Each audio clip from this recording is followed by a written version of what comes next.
حضرت امام شافی فرماتے کہ مجھے فقیروں کی دو باتوں نے بڑا نفع دیا ہے۔ پہلی بات یہ، الوقت سیف قاطع، وقت کاٹ دینے والی تلوار ہے۔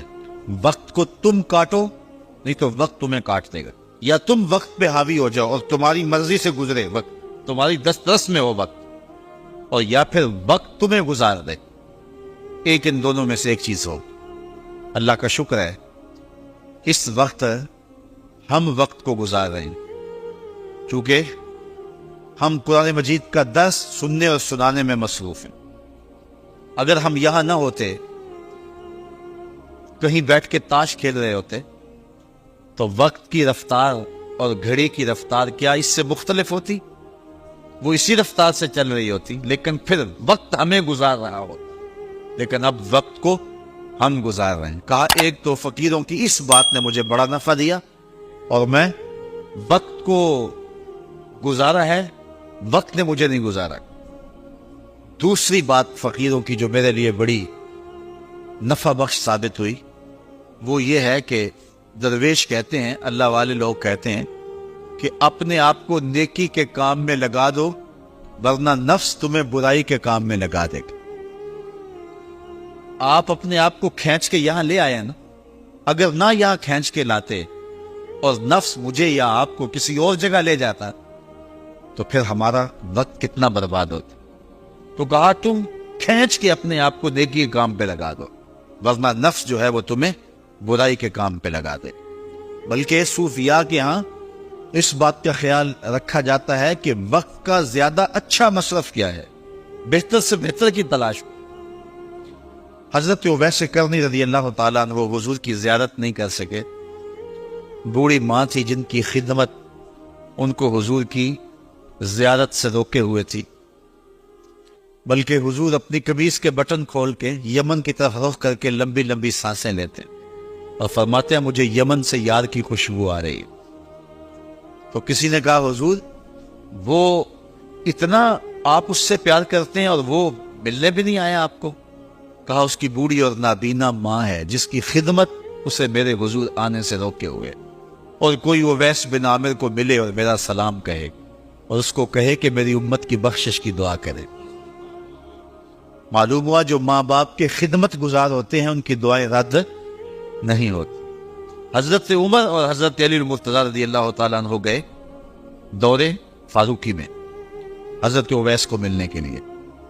خیر ملاقات ہو گئی تو جا کے حضور کا سلام دیا، بس اویس کی آنکھوں سے جھرنے پھوٹنے لگے آنسوں کے، تڑپ گئے، بدن پہ کپ کپی، آنکھوں میں آنسو، اور بار بار پوچھتے تھے میرے رسول کے لبوں پہ میرا نام کیسے آیا تھا، کیسے حضور نے کہا تھا اویس کو میرا سلام دینا۔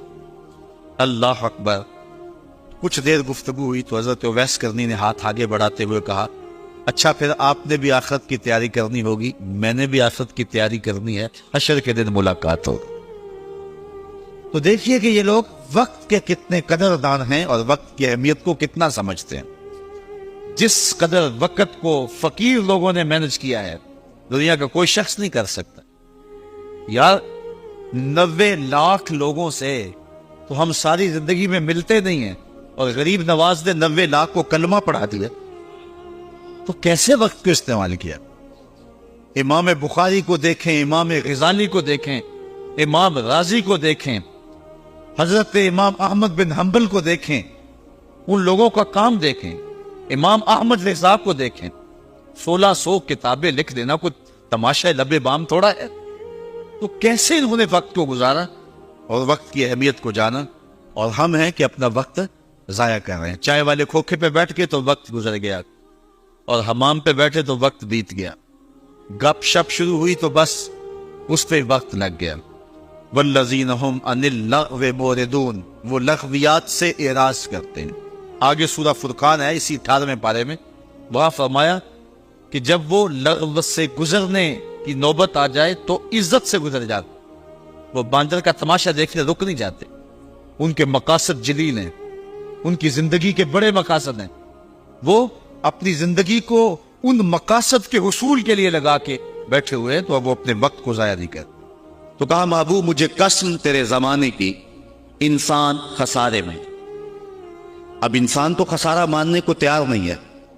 وہ کہتا میں تو خسارے میں نہیں ہوں، میں تو ہواؤں کے دوش پہ اڑتا ہوں، میں تو کائنات کو نخچیر بنایا ہوا ہے، زمانہ میرا باج گزار ہے، ستاروں پہ کمندے میں ڈال چکا ہوں، میں اپنی زندگی کو آسائشوں سے بھر لیا ہوا ہے. کہاں وہ گھاس پھوس کے جھونپڑے اور کہاں عالی نصف کوٹھیاں، کہاں کھانے کے لیے نان شبینہ بھی میسر نہیں تھا، اور کہاں اتنے کھانے کہ انتخاب مشکل ہو جاتا ہے، کہاں پیوند لگے ہوئے کپڑے اور کہاں اتنے لباس ہیں کہ بدلنے کی باری نہیں آتی ہے. تو میں تو خسارے میں نہیں ہوں، میں تو ہواؤں کے دوش پہ اڑتا ہوں، میں تو سمندر کی تہوں میں اتر جاتا ہوں، میں تو پوری دنیا کو گلوبل ولیج بنا لیا ہوا ہے، میں تو کائنات کا سارا حسن کشید کر لیا ہے، میں تو خسارے میں نہیں ہوں. اللہ کہتا ہے محبوب مجھے قسم تیرے زمانے کی یہ خسارے میں ہے. یہ خسارہ ماننے کو تیار نہیں، اور اللہ کہتا ہے محبوب مجھے تیرے زمانے کی قسم یہ خسارے میں. تو امام راضی فرماتے ہیں، آپ فرماتے ہیں جو خسارہ ہے یہ انسانیت کا ہے. اگر یہ ہواؤں کے دوش پہ اڑتا ہے تو یہ انسان کا کمال نہیں ہے، یہ تو چڑیا بھی اڑتی ہے، یہ تو مکھی بھی اڑتی ہے. اگر یہ پانی میں تیرتا ہے تو یہ تو مچھلی بھی تیرتی ہے. اگر اس نے آسائشیں اور سہولتیں اپنے لیے تلاش کر لی ہیں تو وہ تو دوسری مخلوقات کو بھی حاصل ہیں. تو انسان کا خسارہ ہے، انسان کا. یہ جو عروج جس کی یہ کہانی سنا رہا ہے یہ حیوانیت کا عروج ہے، اس کی انسانیت کہاں گئی؟ ہواؤں کے دوش پہ تو اڑتا ہے لیکن من کی دنیا سے تو نا آشنا ہے. یہ ستاروں پہ کمندے تو ڈال رہا ہے، ہمسائے کی تو خبر نہیں سے کو. یہ دنیا کے اوپر بڑا باخبر شخص ہے لیکن اسے جو ہے وہ اپنے من کی خبر بھی نہیں ہے. ہمارا نرم رو قاصد پیام زندگی لایا، خبر دیتی تھی جن کو بجلیاں وہ بے خبر نکلے. یہ تو من سے نا آشنا ہے. کہاں گئی اس کی انسانیت؟ یہ ہواؤں میں اڑتا ہے، اگر چاند کی چھاتی پہ قدم رکھ چکا ہے وہاں سے خاک لا کے دکھاتا پھرتا ہے کہ یہ میں نے جو چاند سے خاک جو ہے وہ اکٹھی کی تھی اور یہ دیکھو میں تمہارے سامنے رکھ رہا ہوں. تو زمین پہ پہلے تھوڑا بوجھ تھا کہ اور خاک لے آیا. انسانیت کو اس کا کیا فائدہ ہوا؟ یہ انسانیت کا عروج نہیں ہے. انسان تو خسارے میں ہے، انسانیت تو ڈوب رہی ہے. گھر کی آگ بجھی تو کچھ سامان بچا تھا جلنے سے، سو وہ بھی ان کے ہاتھ لگا جو آگ بجھانے آئے تھے. اس کی انسانیت کہاں گئی؟ یہ بھائی ہو کے بھائی کا گلا نہیں کاٹا، کہاں گئی اس کی انسانیت؟ کہا محبوب مجھے قسم ہے تیرے زمانے کی یہ خسارے میں ہے. اور قسم محبوب کے زمانے کی اس لیے فرمائی کہ محبوب کے زمانے میں انسان عروج پہ تھا، انسان نقطہ کمال پہ تھا. اس دور کا انسان دیکھنا ہو تو ابو بکر و عمر کو دیکھو. تو کہا محبوب مجھے قسم تیرے زمانے کی یہ انسان خسارے میں. اگرچہ یہ ہواؤں کے دوش پہ اڑتا ہے لیکن اس کی انسانیت لٹ چکی ہے. اور اگر اس نے انسان دیکھنا ہے تو محبوب آئے تیرے دور میں. یہ تو بھائی بھائی کا گلا کاٹ رہے، خون سفید ہو گیا. ایکسیڈنٹ میں جو بچ جاتے ہیں وہ مرنے والوں کی گھڑیاں اتارتے ہیں. اس کی تو حالت انسانی جو ہے وہ برباد ہو چکی ہے. لیکن حسن دیکھنا ہے انسانیت کا تو آئے تیرے دور میں. جب ایک شخص زخموں سے چور تڑپ رہا ہے اور کہتا ہے العطش، ہائے مجھے پیاس لگی. ایک بندہ کہیں سے پانی کا پیالہ لیے اس کی پیاس بجھانے کے لیے آگے بڑھتا ہے اور اس کو پانی دیتا ہے اور وہ بھی ہونٹوں تک لے آتا ہے کہ دوسری طرف سے آواز آتی ہے العطش. تو یہ پیالہ اسی وقت پیچھے کر دیتا ہے اور کہتا ہے میرے بھائی کو شاید زیادہ پیاس لگی ہے، پہلے اسے دے دو مجھے بعد میں دینا. اور یہ جب اس کے پاس جاتا ہے اور وہ پانی پینے لگتا ہے تو تیسری جگہ سے آواز آتی ہے. یہ اسے پانی دیتا ہے تو چوتھی جگہ سے آواز آتی ہے، حتیٰ کہ 7 اشخاص کے پاس پانی لے کے جاتا ہے اور ہر ایک آگے ترجیح دیتا ہے. اور جب وہ 7ویں شخص کے پاس پہنچتا ہے تو پہلے کے کرانے کی آواز بڑھ جاتی ہے. یہ کہتا ہے پیچھے بھاگ، پہلے اسے پانی دے. اور جب یہ پلٹ کے آتا ہے تو اس کی روح پرواز کر جاتی ہے. پھر دوسرے کے پاس جاتا ہے تو اس کی روح پرواز کر جاتی ہے. پانی کا ایک پیالہ اور 7 آدمی زندگی اور موت کی کشمکش میں نزع کا عالم اور ایک دوسرے کو ترجیح دے رہے ہیں. کہا یہ تھا حسن انسانیت کا. محبوب جو تیرے زمانے میں تھا مجھے قسم تیرے زمانے کی یہ انسان خسارے میں ہے. اگر خسارے سے بچنا ہے تو دامن محمد کا تھامنا ہو. الا الذین آمنوا کا بیان اس پہ گواہی دے رہا ہے. تو یہ انسان کا خسارہ ہے، انسانیت کا خسارہ ہے. شیخ زادہ نے بیضاوی کے حاشیے میں ایک اور خسارے کا پہلو بیان کیا حضرت علی المرتضیٰ رضی اللہ تعالی عنہ سے۔ آپ فرماتے ہیں خسارہ یہ ہے، یہ انسان کی جو سانسیں ہیں، ہم لمحہ لمحہ سمجھتے ہیں کہ ہم بڑے ہو رہے ہیں، لیکن ہم موت کے قریب ہو رہے ہیں۔ یہ سانسیں موت کی طرف بڑھنے والے قدم ہیں۔ تو یہ ہے انسان کا خسارہ جو اپنی سانسوں کے ذریعے کر رہا ہے۔ امام راضی لکھتے ہیں کہ ایک شخص پھٹے پہ رکھ کے برف بیچ رہا تھا، اور ایک بزرگ کہتے ہیں کہ مجھے ان الانسان لفی خسر کا ترجمہ سمجھ میں نہیں آتا۔ جب اللہ کرم نوازی فرمانے لگے تو پھر ہدایت کے سامان اس کے لیے بنتے چلے جاتے ہیں، اور جب کسی کی بہتری کا اللہ ارادہ نہ کرے تو اسے قرآن سے بھی ہدایت نہیں ملتی ہے۔ تو وہ کہتے ہیں میں گیا بازار میں، سمرقند کا بازار تھا، وہاں ایک آدمی پھٹے پہ رکھ کے برف بیچ رہا تھا، اور آواز کیا لگا رہا تھا، توجہ چاہوں میں، کہہ رہا تھا ارحمو من یذوب راس مالہ، اور میرے پہ رحم کرو، مجھ سے برف لے لو، اگر تم نے برف خریدنے میں دیر کر دی تو میں کمائی کیا کرنی ہے، جو میں نے پیسے لگائے ہیں وہ بھی میرے لٹ جائیں گے، میرا راس المال بھی برباد ہو جائے گا، کیونکہ برف ایسا سودا ہے کہ اگر گاہک وقت پہ نہ پہنچے تو نقصان ہو جا رہا ہے۔ کوئی اور چیز ہے، آج نہیں بکی تو کل بیچ لیں گے، کل نہیں تو پرسوں بیچ لیں گے، لیکن برف کا اگر گاہک وقت پہ نہ آیا تو کمائی کیا کرنی ہے، راس المال بھی لٹ جائے گا۔ تو وہ جانے والوں کو کہہ رہا تھا ارحمو من یذوب راس مالہ، اور میرے پہ رحم کرو، مجھ سے برف لے لو، اگر تم نے دیر کر دی تو میرا اثاثہ بھی لٹ جائے گا، میرا راس المال بھی برباد ہو جائے گا۔ تو وہ بزرگ فرماتے ہیں جب اس نے یہ بات کہی تو مجھے ان الانسان لفی خسر کا ترجمہ سمجھ میں آ گیا۔ میں نے کہا کہ ہم بھی اپنے سانسوں کی برف کو پگھلا رہے ہیں، اور قطرہ قطرہ جس طرح برف پگھلتی ہے، سانس سانس کر کے زندگی پگھل رہی ہے۔ اگر جلدی جلدی ان سانسوں کے بدلے میں نیکیاں لے لیتے ہیں تو یہ زندگی بچ جائے گی، ورنہ یہ زندگی برف کی طرح پگھل رہی ہے۔ ان الانسان لفی خسر، انسان خسارے کا سودا کر رہا ہے، لمحہ لمحہ موت کے قریب ہو رہا ہے، یہ سمجھ رہا ہے میں بڑا ہو رہا ہوں لیکن یہ چھوٹا ہو رہا ہے۔ جب گنتی الٹی شروع ہو جائے تو کام جلدی زیرو پر آ جاتا ہے، کسی کی 60 سے، کسی کی 70 سے، کسی کی 100 سے گنتی الٹی شروع ہے، اور لمحہ لمحہ ہم موت کی طرف بڑھ رہے ہیں۔ یہ انسانیت کا خسارہ ہے۔ ایک مفسر ہوا تبا تبائی ہے، تو ویسے ڈاماڈول، لیکن بات بڑی پتے کی لکھ گیا ہے۔ وہ کہتا ہے خسارے کا ایک اور پہلو بھی ہے، اور اس میں میں آپ کی تھوڑی سی توجہ بھی چاہوں گا۔ وہ کہتا ہے خسارہ یہ ہے کہ اللہ نے ایک شے کو ایک حسن دیا ہے تو دوسرے حسن سے اسے محروم رکھا ہے، تو وہ شے کہتی ہے کہ میں خسارے میں۔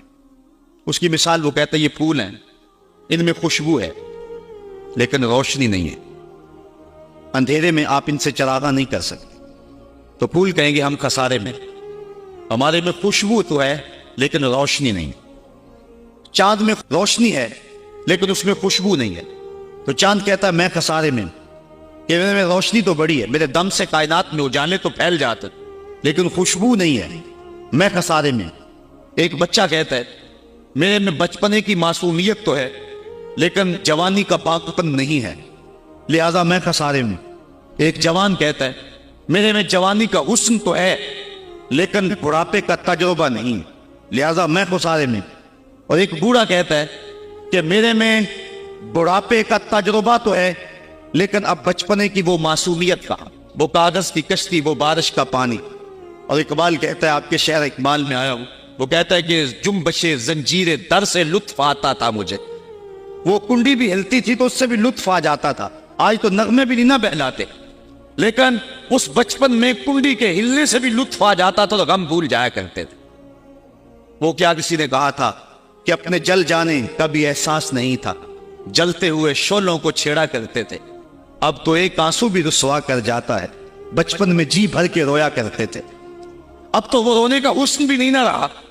تو کہا کہ میرے پاس بڑھاپے کا تجربہ تو ہے لیکن بچپنے کی معصومیت نہیں ہے، لہذا میں خسارے میں ہوں۔ ایک شب زندہ دار کہتا ہے کہ میرے پاس سحری کے آنسو تو ہیں لیکن علم کا باغپن نہیں ہے، اور ایک عالم کہتا ہے کہ میرے پاس علم کے کمال تو ہیں لیکن تہجد کے سجدے نہیں ہیں، لہذا میں خسارے میں ہوں۔ بلبل کہتی ہے میرے لہجے میں تو حسن ہے لیکن میرے بازوؤں میں طاقت نہیں ہے، لہذا میں خسارے میں ہوں. شیر کہتا میرے بازو میں تو طاقت ہے لیکن میرے پیر نہیں ہے کہ میں اڑ سکوں, لہذا میں خسارے میں ہوں. کوئل کہتی ہے میرے لہجے میں تو جادو ہے لیکن رنگ میرا کالا ہے, لہذا میں خسارے میں ہوں. مور کہتا ہے میرے پروں میں تو حسن ہے لیکن میرے پاؤں بدصورت ہیں, لہذا میں خسارے میں ہوں. تو وہ کہتا ہے کہ کائنات کی ہر شے کسی نہ کسی طرح خسارے میں ہے, لیکن پھر کہتا ہے اگر تمہیں شوق ہو کہ ایک ذات ایسی بھی دیکھے جس میں خسارہ نہ ہو تو آؤ مدینے کی گلی میں آ جاؤ. حسن کی ساری شوقیاں, جمال کے سارے کریمے اور حسن کا سارا پاکپن اگر ایک ذات میں دیکھنے کا شوق آ جائے, حسن یوسف دم عیسیٰ ید بیضا داری ہما دارند آنچ خوبا تو تنہا داری.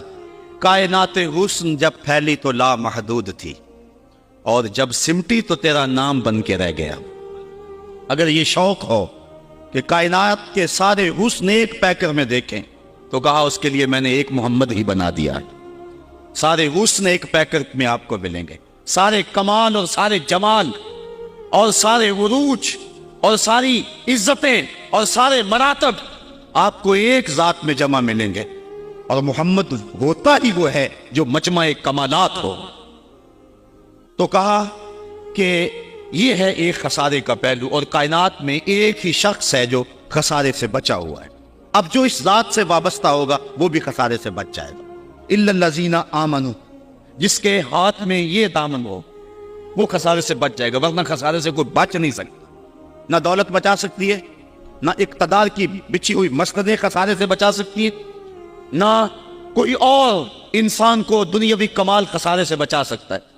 اگر خسارے سے بچنا ہے تو ہاتھوں میں دامن مصطفیٰ لینا ہوگا. وہ کبھی آپ نے دیکھا ہوگا, اب تو وہ دور بدل گیا, وہ چکی ہوتی تھی جس میں وہ گندم پیستے ہیں مختلف چیزیں, تو اس کے دو پتھر ہوتے ہیں, ایک نیچے والا ساکن اوپر والا متحرک, تو درمیان میں اس کے ایک کلی ہوتی ہے جس کے ارد گرد اس کو گھماتے ہیں. تو وہ جو دانے ہیں وہ درمیان خالی جگہ میں ڈالتے ہیں, اس کو گالا کہتے ہیں, اس میں ڈالتے ہیں اور پھر اس چکی کو گھماتے ہیں.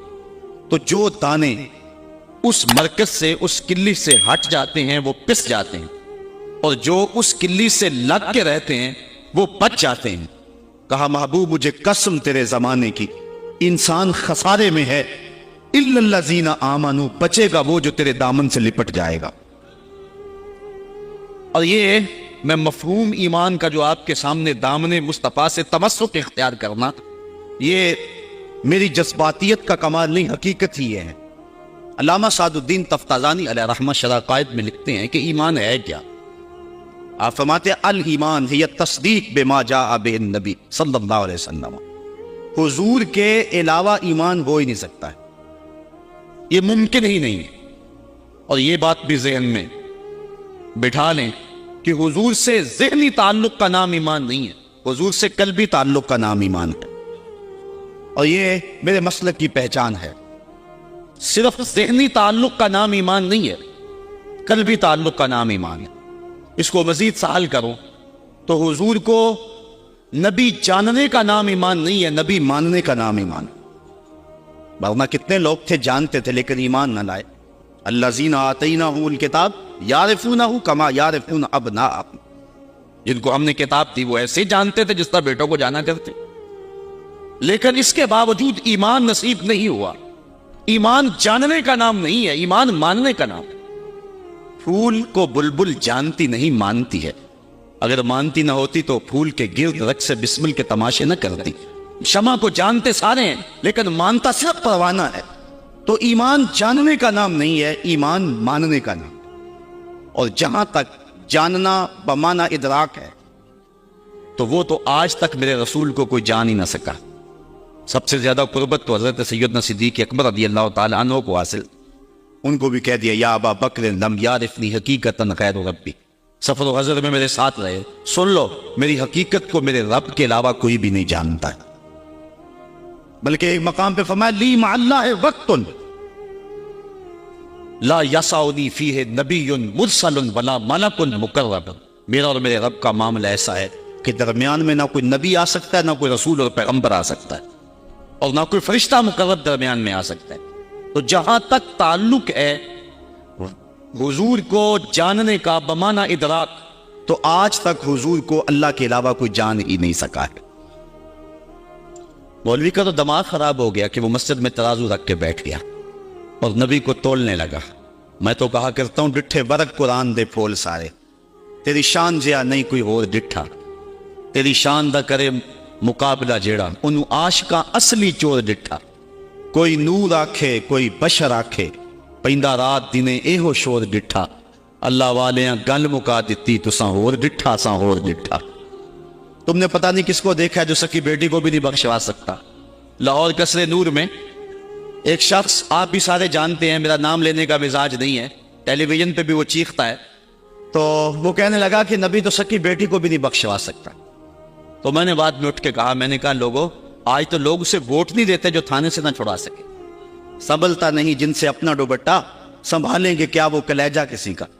جو تھانے سے نہ چھڑا سکے، لوگ اسے ووٹ نہیں دیتے، اور جو اپنی بیٹی کو بھی نہ بخشوا سکے، پھر کلمہ پڑھنے کا فائدہ کیا؟ جو افراد خانہ کی بگڑی بھی نہیں بنا سکتا، جو سکی بیٹی کو بھی نہیں بخشوا سکتا۔ میں نے کہا میاں تم اس کی بات کرتے ہو جو سکی بیٹی کو بخشوا نہیں سکتا، ہم تو اس کے قصیدے پڑھتے ہیں جس نے کہا فاطمہ تو جنتی عورتوں کی سردار ہے۔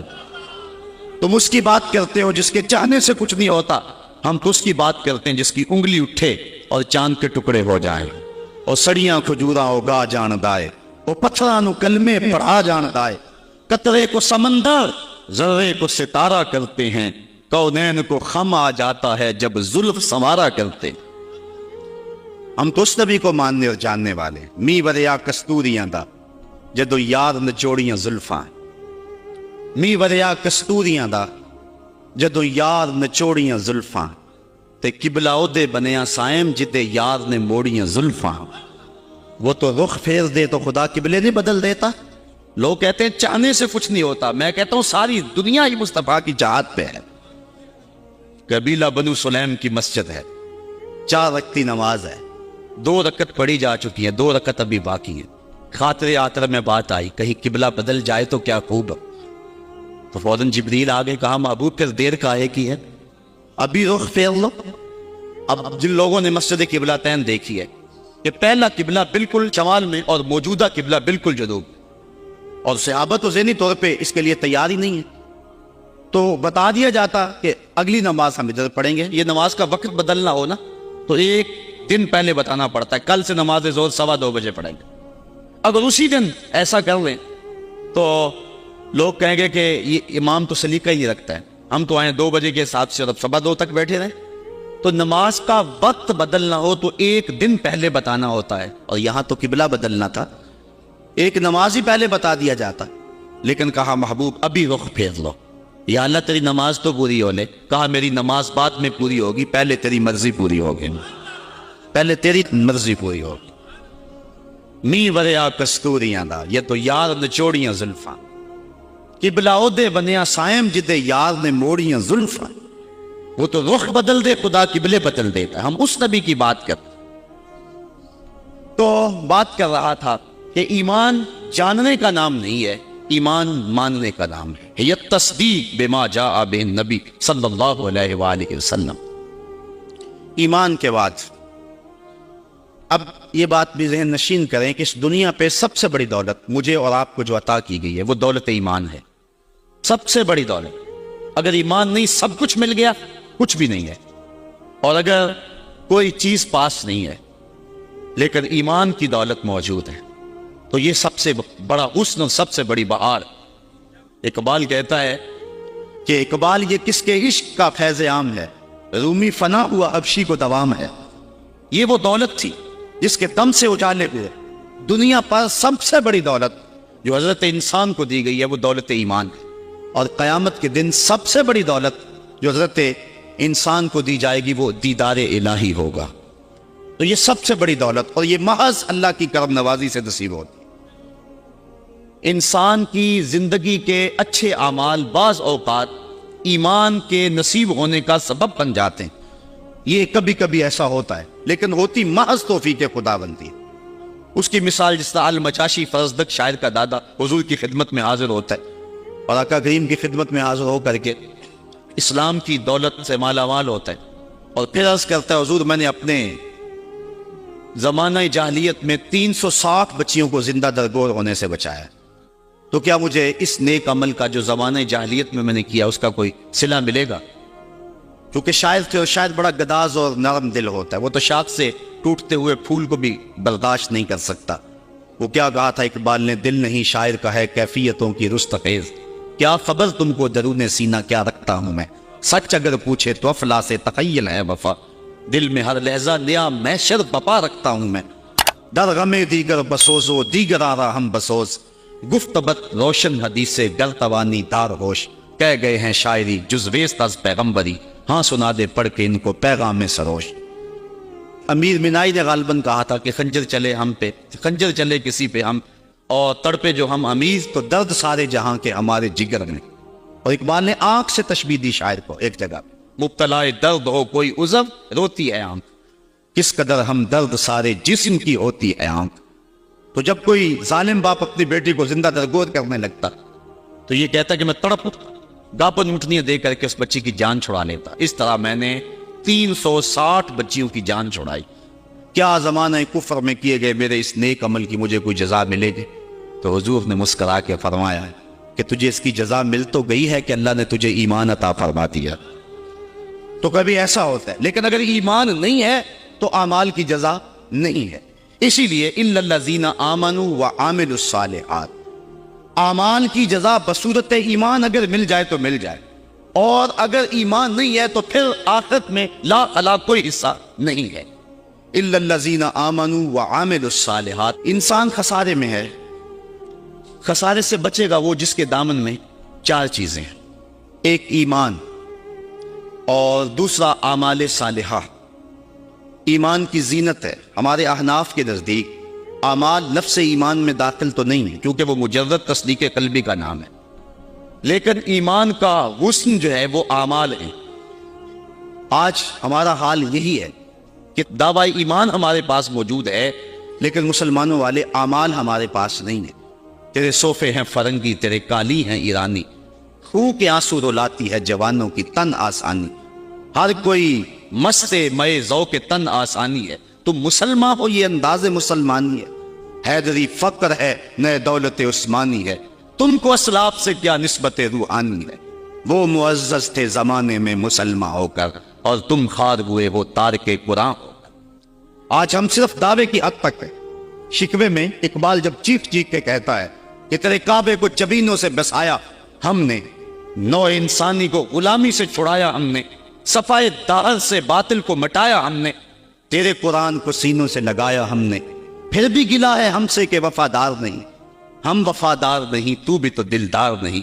جب اس کا جواب آتا ہے تو سنیے، لہجہ تھوڑا سا بدلا، کہ میرے کعبے کو جبینوں سے بسایا کس نے، نو انسانی کو غلامی سے چھڑایا کس نے، صفائے دہر سے باطل کو مٹایا کس نے، میرے قرآن کو سینوں سے لگایا کس نے، تھے تو آباب تمہارے ہی مگر تم کیا ہو، ہاتھ پہ ہاتھ درے منتظر فردا ہو۔ ذرا کبھی اپنے اندر جھانک کر کے دیکھا کہ ہم ہیں کہاں اور کس جگہ پہ کھڑے ہوئے۔ آج ہم مسلمان ہونے کی بات کرتے ہیں لیکن کبھی دیکھیں کہ ہمارے عمل کی پوزیشن اور حالت کیا ہے، آج ہم کس جگہ پہ کھڑے ہوئے ہیں۔ لالو لکشمن پرشاد نے ایک کتاب لکھی عرب کا چاند، اور یہ ایک ہندو رائٹر ہے، اور اس میں اس نے حضور کی سیرت اتنے خوبصورت اور دل فریب پیرائے میں بیان کی کہ گویا سطروں کے اندر چراغ ہی رکھ دیے ہیں۔ تو کسی نے سوامی لکشمن پرشاد سے پوچھا کہ تو نے مسلمانوں کے نبی پر اتنی خوبصورت سیرت کی کتاب لکھی ہے، تو حضور کا غلام کیوں نہیں بن جاتا؟ تو جو اس نے جواب دیا، اگر ہم اس پہ تھوڑا سا تفکر کریں تو وہ ہماری آنکھیں کھول دینے کے لیے کافی ہے، لیکن اگر ہم اس پہ غور نہ کریں تو وہ ایک گاڑی ہمارے روڈ پہ چلتی ہے، اس کے پیچھے لکھا ہوا عقل نہ ہو تو موجہ ہی موجہ۔ بات یہ ہے، بات سوچنے والوں کے لیے ہوتی ہے۔ تو سوامی نے جواب دیا تھا کہ جب میں نے حضور کی سیرت لکھنے کے لیے امہات کتب سیر کو پڑھا تو یہ جذبہ میرے سینے میں بھی گڑائیاں لینے لگا کہ میں اس نبی کا غلام کیوں نہیں بن جاتا، لیکن جب میں مسلمانوں کے کردار کو دیکھتا ہوں تو میں کہتا ہوں میں ہندو ہی ٹھیک ہوں۔ ہمارا کردار لوگوں کے ایمان کے راستے میں رکاوٹ بنا ہوا، اور ایک زمانہ تھا کہ ہماری میتیں بھی ایمان دیا کرتی تھی۔ امام محمد کا جب جنازہ اٹھا تو پورا پسرا امڑ آیا، یہودی عیسائی کہنے لگے مسلمانوں کا امام جا رہا ہے اور اس کا آخری دیدار ہے، چلو تم بھی آخری دیدار میں شامل ہو جاؤ، جنازے میں شامل ہو جاؤ۔ لوگ ذوق و شوق کی فراوانی میں آگے بڑھ بڑھ کے جنازے کی چارپائی کو کندھا دے رہے تھے۔ تو اگر کسی عیسائی اور کسی یہودی کا جی چاہا کہ میں بھی مسلمانوں کے امام کے جنازے کی چارپائی کو کندھا دوں، تو ہمیں تاریخ بتاتی ہے پھر جس کا کندھا امام محمد کے جنازے کی چارپائی کو چھوا اس کے لبوں پہ کلمہ جاری ہو گیا۔ ہمارے بزرگوں کی تو لاشیں بھی کلمہ دیا کرتی تھی، اور آج ہماری زندہ لاشیں لوگوں کے ایمان کے راستے کے اندر رکاوٹ بنی ہوئی۔ ہم کبھی غور کریں، رو رہی ہے آج ایک ٹوٹی ہوئی مینا اسے، کل تلک گردش میں جس ساکی کے پیمانے رہے، خیر تو ساکی سہی لیکن پلائے گا کسے، اب نہ میں کش رہے باقی نہ میں آنے رہے۔ رو رہے ہیں آج وہ دشت جنوب پرور جہاں رقص میں لیلا رہی، لیلا کے دیوانے رہے، وائے ناکامی متائے کارواں جاتا رہا، کارواں کے دل سے احساس زیاں جاتا رہا، جن